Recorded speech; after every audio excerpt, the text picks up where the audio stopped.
परभणीमध्ये संविधानाची प्रतिकृती फाडल्याच्या निषेधार्थ दौंडमध्ये सर्व समाज बांधवांनी मोर्चा काढत या घटनेचा निषेध नोंदवलाय।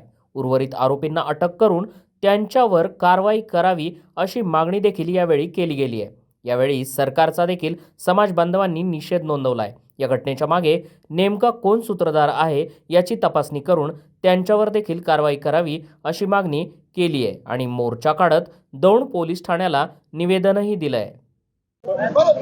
या ठिकाणी आज दौंड शहर व तालुक्याच्या वतीने सर्व समाजाच्या वतीने परभणी येथील जी घटना घडली, डॉक्टर बाबासाहेब आंबेडकर पुतळ्यासमोर जे संविधानची प्रतिकृती होती त्या काही जातीवादी प्रवृत्तीच्या माणसाने ते फेकून दिली। त्या निषेधार्थ आज दौंडमध्ये आपण महामोर्चा आयोजित केला होता।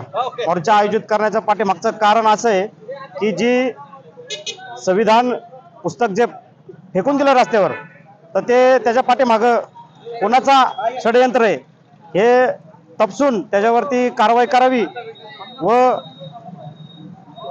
भीमा कोरेगाव 1 जानेवारी काही दिवसावर येऊन असताना असा प्रकरण घडतं, तर याचा काही त्या भीमा कोरेगावशी दंगलीशी काही संबंध असू शकतो का हे देखील सरकारने तपासून त्या लोकांवर गुन्हा दाखल करावा व आम्ही या ठिकाणी या सरकारचा जाहीर निषेध करतो।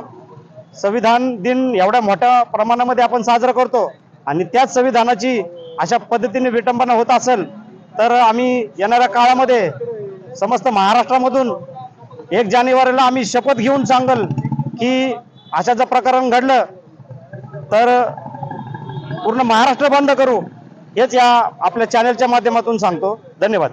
कॉम्बिंग ऑपरेशन चालू आहे, त्याबद्दल आपण काय सांगाल? कॉम्बिंग ऑपरेशनच्या नावाखाली फक्त आणि फक्त पोलिसांची दहशत हे दाखवण्याचा प्रयत्न हे सरकार जाणून बुजून करत आहे, पण या अशा दहशतीला आम्ही भीमसैनिक घाबरणार नाही। त्याला येणाऱ्या काळामध्ये आम्ही व्यवस्थित उत्तर देऊ, एवढंच सांगतो। परभणीमध्ये जी घटना झाली त्याबद्दल आपण काय सांगाल? परभणीमध्ये जी घटना झालेली आहे अतिशय निंदनीय घटना झालेली आहे। कारण या देशाचं संविधान जे आहे हे संविधान, या संविधानाने संपूर्ण भारतीयाला अधिकार दिलेले आहेत आणि ह्या संविधानाची जर विटंबना एक जातीवादी व्यक्ती करत असेल आणि पोलीस प्रशासन ह्या जातीवादीला सोडून आमच्या भीमसैनिकांच्या घरामध्ये कॉम्बिंग ऑपरेशन करून त्यांच्यावर हल्ले करत आहेत, ही कुठेतरी थांबलं पाहिजे आणि कॉम्बिंग ऑपरेशन त्वरित थांबवलं पाहिजे पोलिसांनी। तिथल्या पोलिसांना इशारा देतो की तुम्ही कुणाच्या इशाऱ्यावर हे ऑपरेशन चालू केलं। मला या ठिकाणी महाराष्ट्र सरकारला आणि त्या पोलीस प्रशासनाला सुद्धा सांगायचं आहे की तुम्ही त्वरित हे कॉम्बिंग ऑपरेशन थांबवा आणि यांच्यावर देशद्रोहाचा गुन्हा दाखल करा आणि त्याच्या पाठीमागची कोणती शक्ती आहे, त्याच्या पाठीमागचे जे कोण मास्टरमाइंड आहेत यांची चौकशी करून त्यांना ताब्यात घ्या, त्यांच्यावर देशद्रोहाचा गुन्हा दाखल करा। Pawan Salve, zoom on news, Daund.